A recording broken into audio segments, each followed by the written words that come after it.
কোন তৃতীয় লিঙ্গের আলেম কি ইমামতি করতে পারবে? ইসলামী শরিয়াতের তৃতীয় লিঙ্গ বলতে কোনো কিছু নেই। এখানে হয় সে নারী হবে, না হয় পুরুষ হবে। অর্থাৎ এখানে যাচাই বাছাই করার ক্ষেত্রে কিছু বিষয় রয়েছে। তবে অনেকে দেখা যায় যে যেটাকে আমাদের সমাজে যেটাকে বলা হয় হিজড়া বলা হয় থাকে, তাই না, হোমোসেক্সুয়াল যেটাকে বলা হয় থাকে। যাই হোক, তো এই তৃতীয় লিঙ্গ আপনার কিছু কিছু আছে যাদের শরীর দেহের পুরুষের অঙ্গ প্রত্যঙ্গ গুলো বেশি প্রকাশিত। তো মেডিকেল চিকিৎসার মাধ্যমে তাদেরকে চিকিৎসা করতে হবে। করার পরে যদি পুরুষের মানে আকৃতিটা বেশি থাকে তাহলে সেই ক্ষেত্রে সে পুরুষের মধ্যে শামিল হবে। আর যদি নারীর দেহের অঙ্গ প্রত্যঙ্গ গুলো বেশি শরীরে প্রকাশমান হয় তাহলে সেই ক্ষেত্রে নারীর মধ্যে সে যাবে। এখন মাঝখানে একটা রয়েছে খুনসা মুশকিলা, একটা বিষয় রয়েছে যেটা দুইটার কোনোটাই নির্ণয় করা যাচ্ছে না। তাহলে সেই ক্ষেত্রে বিষয়টা হবে কি, এখানে উলামায়ে কেরামদের মধ্যে এই বিষয়টা নিয়ে কথা রয়েছে যে এখানে তারপরেও তৃতীয় লিঙ্গে থাকার কোনো সুযোগ নেই, দুইটার যে কোনো একটার মধ্যে ঢুকবে। কিভাবে ঢুকবে? যেমন ধরুন যে তিনি যে প্রস্রাব করতেছেন, এই প্রস্রাবটা কোন লিঙ্গ দিয়ে করছেন? যে লিঙ্গ দিয়ে প্রস্রাব করবেন তাহলে সেই লিঙ্গের সে হবে। নারী লিঙ্গ দিয়ে যদি হয় তাহলে নারী হবে, পুরুষ লিঙ্গ দিয়ে যদি এখন দুইটা দিয়ে বের হয়, সমান তালে বের হয়, তাহলে কিভাবে নির্ণয় করতে হবে? এইভাবে দেখতে, এই ক্ষেত্রে দেখতে হবে সর্বপ্রথম বের হয়েছে মানে কোন দিক থেকে। তারপরেও যদি কোনো অবস্থাতে যদি এখানে নির্ণয় না করা যায়, দেখা যায় যে সে নারীর বিষয়টাই তার মধ্যে বেশি, তাহলে সেই ক্ষেত্রে সে ইমামতি করতে পারবে না। এখানে যদি সুস্পষ্ট হয় যে আপনার পুরুষের মানে অঙ্গ প্রত্যঙ্গটা বেশি, সে পুরুষ গলার কণ্ঠের স্বর সবকিছু পুরুষের মধ্যে, তাহলে সেই ক্ষেত্রে সে ইমামতি করতে পারবে। তার সে যদি পুরুষের মধ্যে পড়ে যায় তাহলে মনে রাখতে হবে শরীয়তের হুকুম আহকাম সবকিছুই সে পুরুষের মধ্যেই ধর্তব্য হবে। আর যদি নারীর মধ্যে পড়ে যায় তাহলে সবকিছু ওয়ারিশ থেকে শুরু করে ইমামতি থেকে শুরু করে সবকিছু নারীর মধ্যে সে পতিত হবে। আর তৃতীয় যদি একেবারে নির্ণয় না করা যায় তাহলে সেই ক্ষেত্রে এখানে উচিত হবে সে আসলে ধৈর্য সবর এখতিয়ার করবে, ধৈর্য ধারণ করবে, সে আসলে ইমামতিতে যাবে না। আসলে এটাই হলো মেন কথা আর কি। কারো গীবত করলে তার কাছে ক্ষমা চাওয়া কি আবশ্যক, নাকি তার জন্য দোয়া করাই যথেষ্ট হবে? প্রথম কথা হচ্ছে গীবত এটা তো চরম অন্যায়। কারণ এই গীবতের যে বিষয়টা এটা সবাই আমরা জানি যে হাদিসটা রয়েছে যে মৃত্যু ভাইয়ের গোস্ত খাওয়ার সমতুল্য আর কি, তো গীবত। তো এখন রাসূল সাল্লাল্লাহু আলাইহি ওয়াসাল্লামকে জিজ্ঞেস করলো যে যদি ওই ব্যক্তির মধ্যে এই গুণটা থাকে তাহলে রাসূল সাল্লাল্লাহু আলাইহি ওয়াসাল্লাম বলছে তাহলে বুহতান, তুমি তার উপর অপবাদ দিলে। সে যদি আপনার তার মধ্যে ওই দোষটা যদি থেকে থাকে তাহলে তো এখানে গীবত হলো, আর ওই দোষটা যদি তার মধ্যে না থেকে থাকে তাহলে তার উপরে বহতান মানে তার অপবাদ দিল। সুতরাং এটা কোনো অবস্থাতেই কারো অনসাক্ষাতে মানে তার সম্পর্কে দুষ্টুটি কোনোটাই বর্ণনা করা যাবে না। ভালো দিক হলে সেটা বলাতে কোনো সমস্যা নেই, তবে গীবতের কিছু তারতম্য আছে। যেমন ধরুন কিছু ব্যক্তি পাপাচার, কিছু ব্যক্তি আছে যে সমস্ত কথাগুলো প্রকাশ না করলে পরে তার পাপ কাজটা আরো বৃদ্ধি পাবে, বা সামাজিক সংশোধনের জন্য বা বিচারালয়ে ইত্যাদি ইত্যাদি কিছু ক্ষেত্রে মানে দোষ ত্রুটিগুলো বর্ণনা করতে পারবে। কিন্তু নরমালি যে মানে গোপন তথ্যটা যেটা একেবারে গোপন রয়েছে সেগুলো বিষয়ে কখনো এটা বলা যাবে না। গীবত যদি কারো অনসাক্ষাতে যদি করা হয় তাহলে সেই ক্ষেত্রে ধরেন ওই কথাটা যদি তার কানে পর্যন্ত পৌঁছে যায় তাহলে সেই ক্ষেত্রে তার কাছ থেকে ক্ষমা চাইতে হবে। কারণ এখানে কষ্ট দেওয়া হলো, কষ্ট সে শোনার পরে সে মনে কষ্ট পেয়েছে, তখন সেই ক্ষেত্রে আপনাকে ক্ষমা চাইতে হবে। আর যদি ধরেন আপনি গীবত করেছেন, ধরেন এমন একটা ব্যক্তির কাছে গীবত করেছেন, ওই ব্যক্তিটা তাকে বলেছে, তারপরেও আপনাকে তার কাছ থেকে ক্ষমা চাইতে হবে। এখন দেখা গেছে যে এমন একটা পর্যায়ে আছে যে কথাটা কারো কাছে মানে যায়নি, কারো কাছে যায়নি, পৌঁছে নাই, বা বরং আপনার মধ্যে একটা সীমাবদ্ধ রয়েছে, তখন সেক্ষেত্রে এটা আল্লাহ তাআলার কাছে ক্ষমা চাইতে হবে। কারণ তাকে বলতে গেলে আবার ধরেন সে আবার সে মনে কষ্ট পেতে পারে যে আমার সম্পর্কে সে এরকম ধারণা করেছে। তো এরকম যদি পরিস্থিতি হয় তাহলে সেক্ষেত্রে আল্লাহ তাআলার কাছে ক্ষমা চাইতে হবে।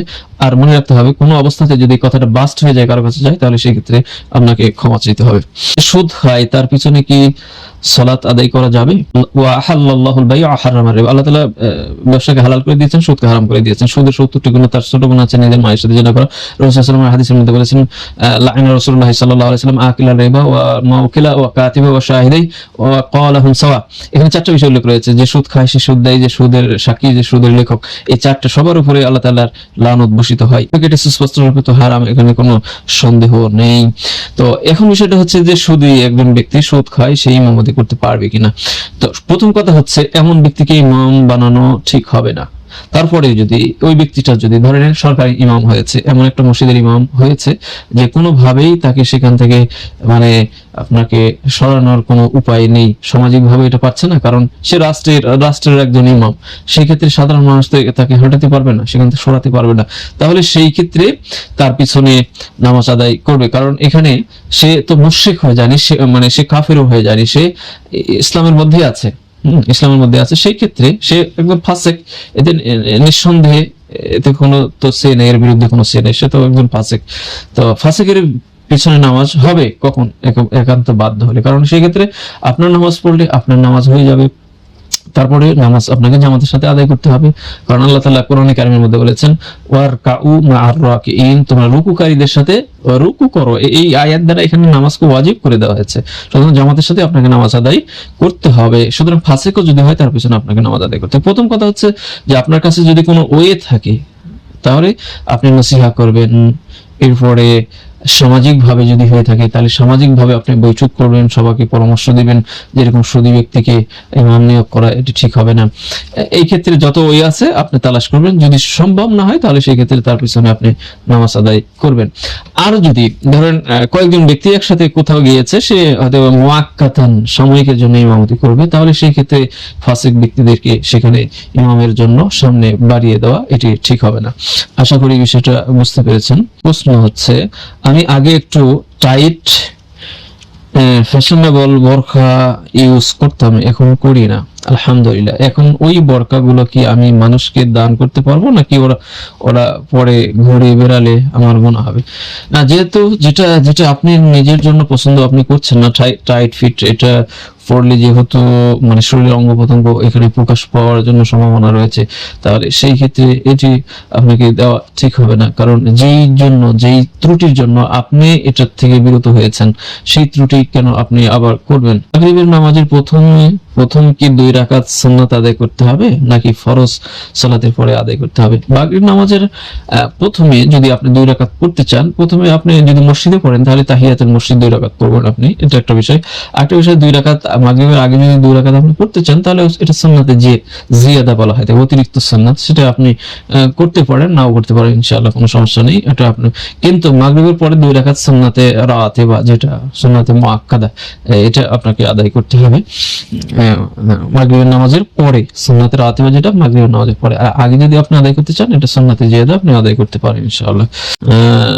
নফল নামাজ বসে পড়া উত্তম মনে করা বা এর উপর বিশ্বাস রাখার বিধান কি? না, উত্তম তো এটা নয়ই। আপনি যদি বসে আপনি পড়েন তাহলে সেই ক্ষেত্রে আপনি পড়লেও হবে, তবে এখানে সওয়াবের তারতম্য হবে, সওয়াবটা নিসফ হবে, অর্ধেক সওয়াব আপনি পাবেন আর কি। তো বসে পড়তে পারবেন।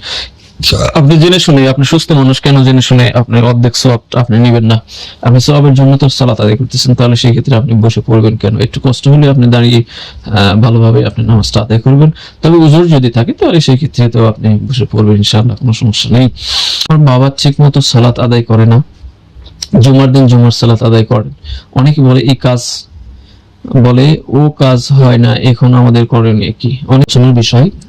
সালাতটা কিন্তু অত্যন্ত গুরুত্বপূর্ণ। আপনার দেখেন বুনিয়াল ইসলাম আলা খামসিন, ইসলামের মূল ভিত্তি হচ্ছে 5টা, ঈমানের ভিত্তি হচ্ছে 6টা, ইসলামের ভিত্তি হচ্ছে আপনার 5টা।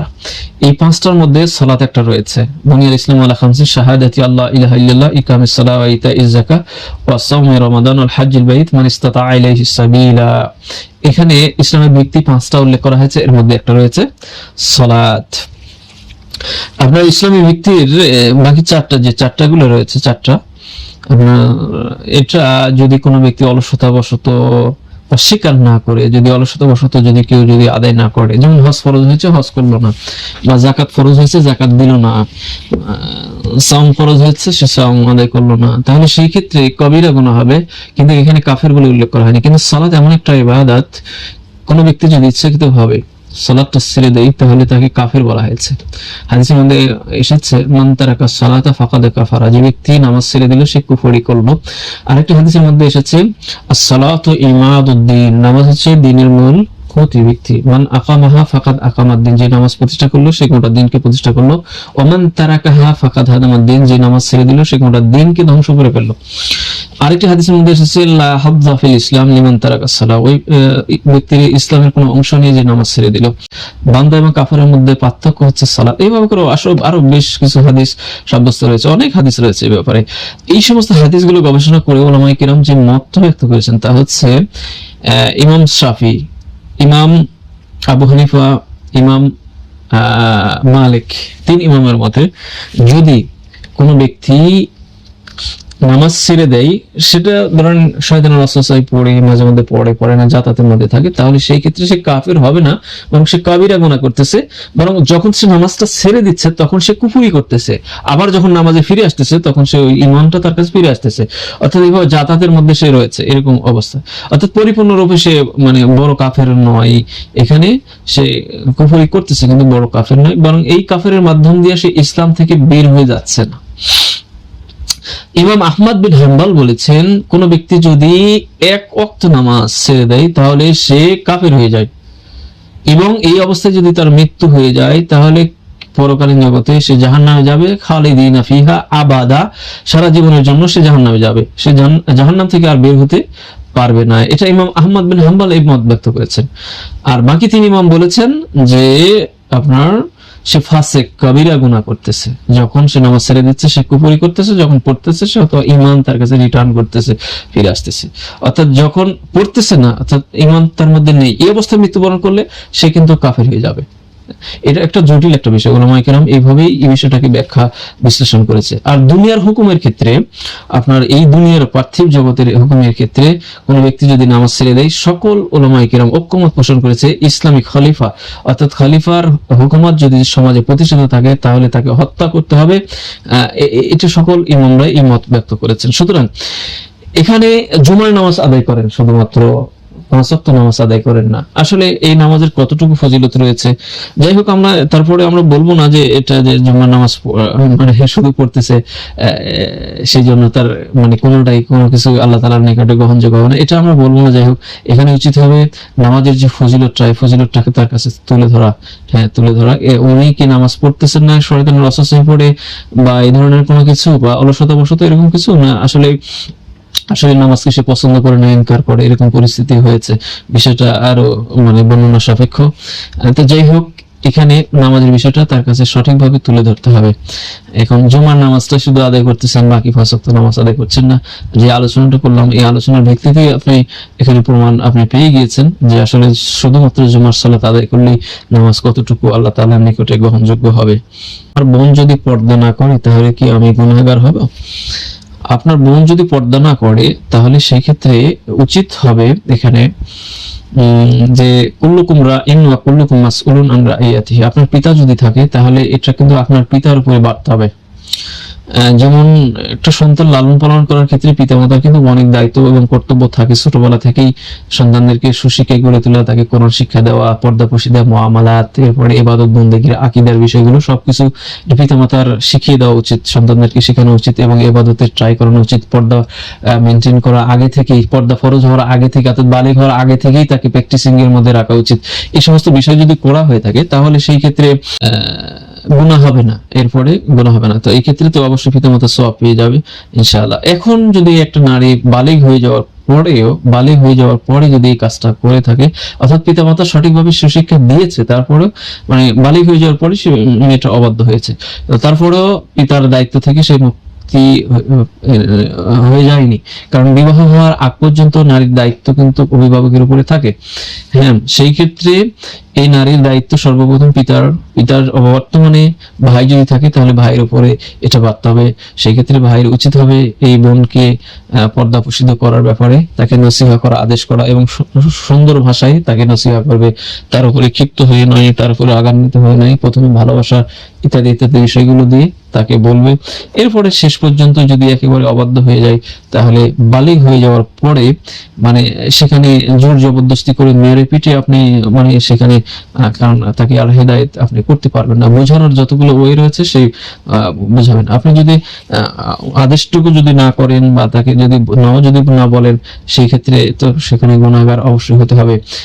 তবে এই ক্ষেত্রে পিতার দায়িত্ব সর্বপ্রথম, পিতার বর্তমানে যদি ভাই থাকে তাহলে ভাইয়ের উপরে এই দায়িত্বটা এসে পড়বে।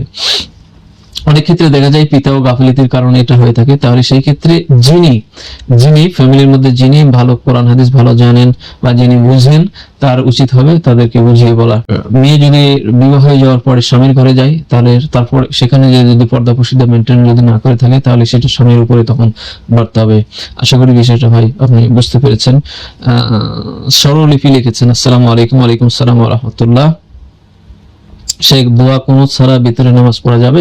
জি, নামাজ ভিতরে নামাজ দোয়া কুনুত ছাড়া ভিতরে নামাজ পড়া যাবে, কোনো সমস্যা নেই, ইনশাআল্লাহ হয়ে যাবে। কারণ অনেক দলিল রয়েছে, অনেক হাদিস রয়েছে, সাহাবায়ে কেরাম ভিতরে সালাত পড়েছেন, দোয়া কুনুত পড়েন নাই। রাসূল সাল্লাল্লাহু আলাইহি সাল্লামের থেকেও দলিল সাব্যস্ত হয়েছে রাসূল সাল্লাল্লাহু আলাইহি সাল্লাম নামাজ পড়েছেন, দোয়া কুনুত পড়েন নাই, এরকম দলিল অনেক রয়েছে, অসংখ্য দলিল রয়েছে। সুতরাং সেই ক্ষেত্রে দোয়া কুনুত যদি আপনি না পড়েন, তাহলে সেই ক্ষেত্রে আপনার ভিতরে নামাজের কোনো ক্ষতি হবে না, তবে পড়াটা ভালো আর কি। গোসল ফরজ হলে পানি থাকার পরও কোনো কারণে গোসল করতে না পারলে শুধু ওযু করে নামাজ আদায় করা যাবে না? কোনো অবস্থাতেই নামাজ হবে না, বরং আপনার প্রচন্ড শীতের কারণে এখানে ওযুরও যদি থাকে, তারপরেও আপনাকে মানে অন্য পন্থা অবলম্বন করতে হবে। যেমন গোসল আপনি করতে পারছেন না, তারপরে আপনাকে তায়াম্মুম করতেই হবে। জোহরের ফরজ সালাতের পূর্বের 4 রাকাত সুন্নাত কি 2 রাকাত কি দুই রাকাত করে পড়া উত্তম, নাকি একসাথে 4 রাকাত পড়া উত্তম?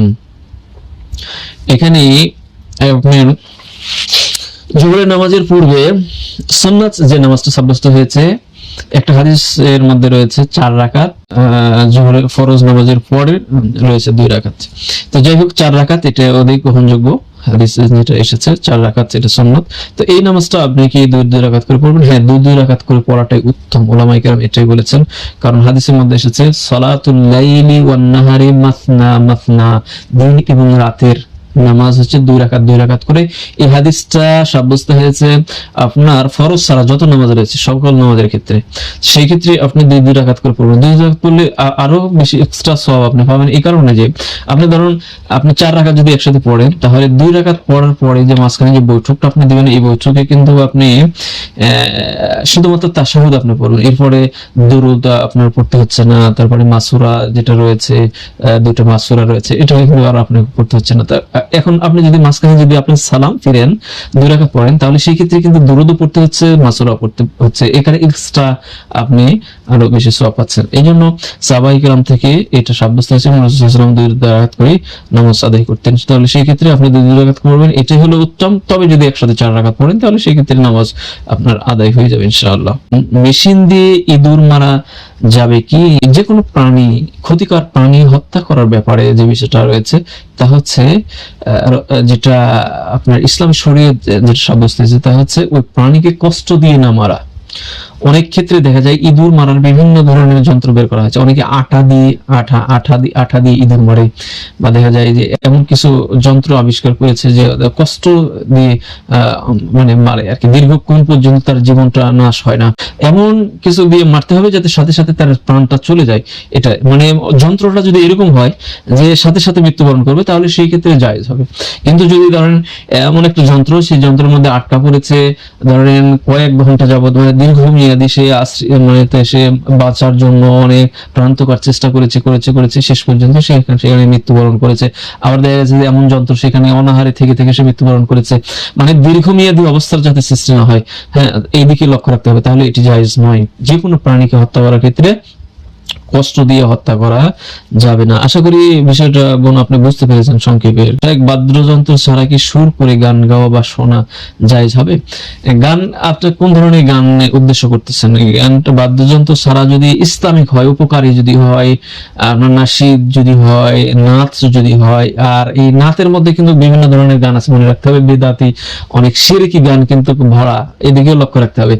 মানে সব দিক থেকে বিশ্লেষণ করে গানটা যদি অ্যাপ্রোপ্রিয়েট হয়, উপকারী হয়, বা এর মধ্যে যদি আপনি এলেম খুঁজে পান, বা দেখা গেছে যে গানটা শুনলে পরে আপনার আবেগটা আল্লাহ তাআলার দিকে বাড়ছে, এরকম যদি হয়, তাহলে সেই ক্ষেত্রে আপনি শুনতে পারবেন ইনশাআল্লাহ, কোনো সমস্যা নেই। আর যদি উদ্দেশ্য যদি খারাপ থাকে, গানের কথা যদি খারাপ থাকে, অশ্লীলতা যদি সেখানে থাকে, কিন্তু শুনতে ভালো লাগতেছে কিন্তু ভিতরে অশ্লীলতা আছে, বাদ্যযন্ত্র নাই কিন্তু সেখানে ফাহিশা আছে, এটা সুস্পষ্টরূপে হারাম। তবে এখানে মেন যে পয়েন্ট আপনি মাথায় রাখবেন তা হচ্ছে এই গানের লক্ষ্য এবং উদ্দেশ্যটা ভালো হতে হবে এবং সেখানে ভালো কথা থাকতে হবে, শরীয়ত বিরোধী কোনো কথা সেখানে থাকবে না, তাহলে ইনশাল্লাহ আপনি শুনতে পাবেন, ইনশাল্লাহ কোনো সমস্যা নেই। আফগানিস্তানের তালিবান সম্প্রদায়কে কেউ মুজাহিদ বলে, আবার কেউ জঙ্গি বলে, এটা ব্যাখ্যা করে জানালে ভালো হতো। আসলে ভাই আফগানিস্তানের প্রেক্ষাপটটা আলাদা, আমাদের দেশের প্রেক্ষাপটটা আলাদা। আমাদের দেশে আফগানিস্তানের সিস্টেমে যারা আপনার ওই যে সিস্টেমে করতে চাই সেই প্রেক্ষাপটটা কিন্তু পরিপূর্ণরূপে আলাদা। তাদের দেশে তারা যে এই আপনার এই যে তালিবান যারা, তারা কি ক্ষমতায় ছিল না? রাষ্ট্রীয়ভাবে তারা ক্ষমতায় এসেছিল, সেখানে তারা দিন প্রতিষ্ঠা করেছিল। যাই হোক, পৃথিবীর একটা চক্রান্ত, সেখানে অমুসলিম জাতিগোষ্ঠীর একটা চক্রান্তের কারণে তাদেরকে উৎখাত করে দেওয়া হয়েছে। সুতরাং সেখানে তো একটা রাজনৈতিক দল, সেখানে তারা সেটা সেভাবে প্রতিষ্ঠা করেছে, কিন্তু ওই দলটা ওইভাবেই করে পৃথিবীর অন্যান্য প্রান্তে সেটা প্রতিষ্ঠা করে সেখানে অশালীল কাজগুলো করা, মানুষ হত্যা করা এবং মানুষকে ধরে ধরে মারা ইত্যাদি ইত্যাদি যে সমস্ত বিষয়গুলো করা হয়, মূলত এটা ইসলাম শরীয়তে জায়েজ নেই। কিন্তু তাদের দেশে যেটা করে তারা প্রেক্ষাপটে, সেটা তাদের দেশের হুকুমতের সাথে মানে সেখানে সম্পর্কযুক্ত। কিন্তু ওই নাম দিয়ে আমাদের দেশে বা অন্যান্য বিশ্বের বিভিন্ন দেশে ওইভাবেই মানে দিন প্রতিষ্ঠা করতে হবে, বিষয়টা এমনটি নয়। প্রশ্ন হচ্ছে, ইমামের পিছনে সালাত আদায় করলে ইমামের উভয় দিকে সালাম ফেরানোর পর মুসল্লিদের সালাম ফেরাতে হয়, এই আমলটির একটি দলিল দিয়ে সাহায্য করুন। নোট: সম্মানিত হানাফি মাযহাবের অনুসারীগণ ইমামের সাথে সাথে সালাম ফিরিয়ে থাকে। এখানে বিষয়টা হচ্ছে ভাই, সুন্নত যেটা পদ্ধতি, রাসূল সাল্লাল্লাহু আলাইহি ওয়াসাল্লামের যে সালাতের যে পদ্ধতিটা, তা হচ্ছে আপনি ইমামের সাথে সাথে যদি করতে গিয়ে যদি ইমামের একটু আগেও যদি হয়ে যায়, আগ বাড়িয়ে যদি আপনি যদি করতে যান, বা অনেক ক্ষেত্রে দেখা যায় এরকম হয়ে যায়, তাহলে সেই ক্ষেত্রে আপনার নামাজটা কিন্তু এখানে বাতিল হয়ে যাবে, এটা মনে রাখতে হবে। প্রত্যেকটা কাজ ইমামের পিছনে পিছনে করতে হবে। এখানে হাদিসটা আপনি যদি সঠিকভাবে বুঝেন, তাহলে এখানে এই বিষয়টা আপনার কাছে ক্লিয়ার হয়ে যাবে। জুইলাল ইমামু লিউতিম্মা বিহি, ইমামকে নিযুক্ত করা হয়েছে আপনার তার অনুসরণ করার জন্য। এই হাদিসের প্রথম অংশ এটা, এবং হাদিসের মাঝখানে যে অংশটা সেখানে বলা হয়েছে ইদা কাব্বারা ফাকাব্বিরু, যখন ইমাম তাকবীর বলবে ফাকাব্বিরু, তখন তোমরাও তার পিছনে পিছনে তাকবীর বলবে। এখানে ফাটা আপনি যদি আরবি জেনে থাকেন, আরবি গ্রামাটিক্যালি যে সিস্টেম, তা হচ্ছে এখানে ফা কোন কোন অর্থে ব্যবহার হয়। এখানে ফাটা এখানে তারাখির অর্থে ব্যবহার হয়েছে, অর্থাৎ ফাটা অনেক ক্ষেত্রে অনেক সময় দেখা যায় যে সাথে সাথে এটার অর্থ আসে, কিন্তু এখানে এই হাদিসের এখানে ফাটা তারাখির অর্থে এসেছে। তারাকি হচ্ছে পিছনে পিছনে করা, সাথে সাথে করা নাই, পিছনে পিছনে করা। ইমামের সাথে সাথে করার ক্ষেত্রে এখানে কিন্তু একটা সন্দেহ থেকে যায়। অনেক ক্ষেত্রে দেখা যায় ইমামের আগেও চলে যেতে পারে, আপনাকে হাদিসের উপর আমল করতে হবে। রাসূল সাল্লাল্লাহু আলাইহি ওয়াসাল্লাম এটা করেছেন এবং সাহাবায়ে কেরাম এইটাই আমল করেছেন। সুতরাং ইমামের পিছনে পিছনে আপনাকে করতে হবে, সাথে সাথে নয়। তো এটাই হচ্ছে হাদিস, এটাই স্পষ্ট দলিল। ধরেন অনেকে আবার এই যে দেরি করতে গিয়ে দেখা যায় এমন দেরি করে ফেলে যে ইমামের, যেমন ধরেন রুকুতে চলে গেছে, ইমামের রুকু তাসবিহ শেষ হয়ে গেছে, তারপরে সে রুকুতে যাচ্ছে। বিষয়টা যাতে এরকমটা যাতে না হয়, ইমাম রুকুতে চলে গিয়েছে, পিছনেই আপনি রুকুতে চলে যাবেন। সুতরাং আপনার যদি সূরা ফাতিহা পড়া আপনার শেষও যদি না হয়, তারপরেও আপনি চলে যাবেন সেখানে। অনেকে এটা বেশি সুফিগিরি দেখায়, কিন্তু অনেক লেট করে ফেলে, কিন্তু এই বিষয়টাকে সতর্ক থাকতে হবে। আপনি বেশিও লেট করতে পারবেন না, আবার আগেও যেতে পারবেন না, হ্যাঁ, বা সাথে সাথেও আপনি যেতে পারবেন না, একটু পিছনে আপনাকে থাকতে হবে। কারণ এখানে হাদিসে বলা আছে ইন্নামাল ইমামু জুইলা লিউতাম্মা বিহি, ইমামকে নিযুক্ত করা হয়েছে তার অনুসরণ করার জন্য, তাই না? আপনি ইমামের আগে যাবেন কেন? ইমামের আগে যাওয়ার কোনো সুযোগ নেই। সালামের ক্ষেত্রে দেখা যায় ইমাম যখন ডান দিকে সালাম ফিরাই, আবার যখন বাম দিকে যাই, তাহলে কি আপনি সাথে সাথে ডান দিকে সালাম ফিরাবেন? এই বিষয়টা উলামায়ে কেরাম বলছে উত্তম হচ্ছে আপনি ইমাম যখন ডান দিকে সালাম ফিরেছে, বাম দিকে যখন যাবে আপনি ডান দিকে সালাম ফিরাতে পারবেন। তবে উত্তম হচ্ছে এখানে ইমাম ডানে এবং বামে দুই দিকে সালাম ফিরে কমপ্লিট করবে, তারপরে আপনি সালাম ফিরাবেন, এটি হচ্ছে উত্তম। তবে এটি উলামায়ে কেরাম জায়েজ বলেছে, ইমাম যখন ডান দিকে সালাম ফিরে বাম দিকে যখন যাবে আপনি ডান দিকে তখন সালাম ফিরাতে পারবেন। এটা সালামের ক্ষেত্রে, এবং অন্যান্য ক্ষেত্রে প্রত্যেকটাই তারাকি এখানে ফা কাব্বেরু, ইদা কাব্বারা ফা কাব্বেরু, অর্থাৎ ইমাম তাকবীর দিবে তার পিছনে পিছনে তোমরা তাকবীর দিবে। এটা অ্যাপ্রোপ্রিয়েট দলিল এবং এটাই গ্রহণযোগ্য দলিল। আশা করি এই বিষয়টা ভাই আপনার কাছে ক্লিয়ার হয়েছে। ফরজ নামাজের সময় শেষ হয়ে গেলে নামাজ কিভাবে পড়তে হয়? তো নামাজটা আপনাকে কাজা হয়ে যাবে নামাজের ওয়াক্ত যদি শেষ হয়ে যায়, কারণ এখানে নামাজের দুইটি টাইম ফিক্সড করে দেওয়া হয়েছে। আল্লাহ তাআলা কোরআনে কারিমের মধ্যে বলেছেন ইন্নাস সালাতা কানাত আলাল মুমিনিনা কিতাবাম মাওকুতা, নামাজটা হচ্ছে নির্দিষ্ট টাইমে আল্লাহ তাআলা ফরজ করে দিয়েছেন। এই নামাজের দুটি টাইম রয়েছে, ফার্স্ট এবং লাস্ট দুটি টাইম রয়েছে। এই টাইমের মধ্যে আপনাকে নামাজ আদায় করতে হবে। একবারে লাস্ট টাইমটা যদি শেষ হয়ে যায় তখন তো আপনার নামাজটা কাজা হয়ে যাবে। এবং কাজা নামাজ পড়ার ক্ষেত্রে বিষয়টা হচ্ছে যে আপনি যদি কাজা নামাজ পড়তে চান তাহলে সেক্ষেত্রে আপনি যেভাবে ফরজ নামাজ আদায় করেন ঠিক সেভাবে আপনি পড়বেন। এই ক্ষেত্রে আপনি ইকামত দিবেন, ইকামত দেওয়াটা উত্তম বলেছেন উলামায়ে কেরাম। তবে অনেক ওলামায়ে কেরাম কিন্তু আজান দেওয়াটা বলছেন, আজান নামাজ কাজে যখন হয়ে গেছে আজান দিয়ে তারা নামাজ পড়বে এটা বলছে। তবে এটা বেশ কথা হচ্ছে যে কোনো মসজিদের সাউন্ডটা যদি কানে আসে বা এই ধরনের যদি জায়গাটা যদি হয় তাহলে ইকামত দিয়ে আপনি নামাজ আদায় করতে পারবেন। এখানে জামাতের সাথেও যদি আপনি আদায় করেন, সেখানে জামাতের সাথে যদি লোক যদি বেশি সংখ্যক লোকের যদি জামাতে কাজা হয়ে যায় তাহলে সেই ক্ষেত্রে সবাই মিলে জামাতের সাথে আদায় করবেন। আর যদি এককভাবে পড়তে চান তাহলে সেই ক্ষেত্রে আপনি সুন্নাত গুলো পড়তে পারবেন এবং সুন্নাত পড়ার পরে আপনি ফরজ আপনি আদায় করতে পারবেন ইনশাআল্লাহ। নফল নামাজের মুখে নিয়ত করতে হবে কিনা? কোন নামাজে শুধু নফল নয়, ফরজ নফল ওয়াজিব যত যা কিছু আছে সব সকল ক্ষেত্রে, এবং শুধু নামাজের ক্ষেত্রে নয়, পৃথিবীতে যত কাজ রয়েছে প্রত্যেকটা কাজের ক্ষেত্রে আপনাকে নিয়ত আপনাকে করতে হবে। হাদিসের মধ্যে এসেছে ইন্নামাল আমালু বিন্নিয়াত, প্রত্যেকটা কাজই নিয়তের উপরে নির্ভরশীল। তো সেই ক্ষেত্রে নিয়তটা আপনি কিভাবে করবেন? নিয়তটা আপনি বিল লিসান ও তালাফুজ হওয়া যাবে না, অর্থাৎ মুখে নাওয়াইতু আন উসাল্লি আরবাআ রাকাতিন সালাতাজ যুহর লিল্লাহি সুবহানাহু ওয়া তাআলা ইত্যাদি ইত্যাদি কত কথা না আমরা বলে থাকি, এটার কোনো সুস্পষ্ট কোনো দলিল নেই।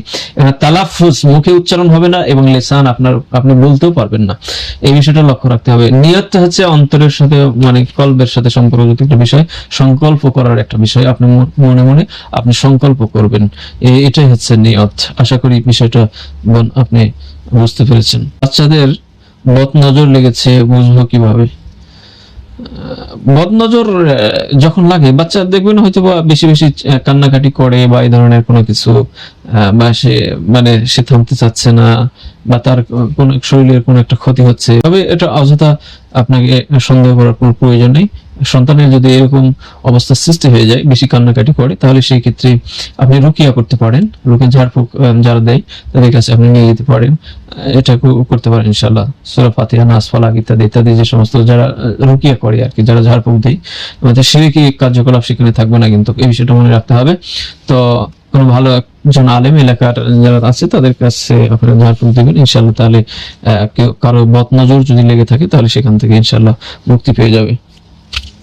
লিখেছেন ভাই আসসালামু আলাইকুম। আসসালাম, আমাদের এখানে হানাফি মাযহাব এর মসজিদগুলোতে ফজরের আজান আউয়াল ওয়াক্তের অনেক পরে দেওয়া হয়, এই ক্ষেত্রে নফল সিয়াম রাখার সময় কি ওই আজানের অনুসরণ করে সেহরি করব না আউয়াল ওয়াক্তে শেষ করব? ভাই পারভেজ, আপনি গুরুত্বপূর্ণ একটা প্রশ্ন আপনি পাঠিয়েছেন। মনে রাখতে হবে এখানে আপনার সাহরি খাওয়ার যে টাইমটা এটা আজানের সাথে সম্পর্কযুক্ত বিষয় নয়, আপনার টাইমের সাথে সম্পর্কযুক্ত।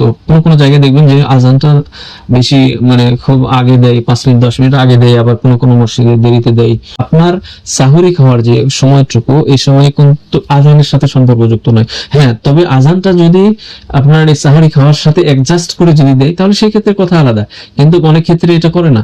সেক্ষেত্রে আপনার উচিত হবে ঘড়ি দেখে টাইম মেনটেন করা এবং ক্যালেন্ডার দেখে আপনি নির্ণয় করে দেখবেন যে সাহরি খাওয়ার শেষ সময় কখন। আশা করি বিষয়টা আপনার কাছে ক্লিয়ার হয়েছে। তো সুপ্রিয় দর্শক, ভালো থাকবেন। আজকে লাইভটা শেষ করছি। আসসালামু আলাইকুম ওয়া রাহমাতুল্লাহ।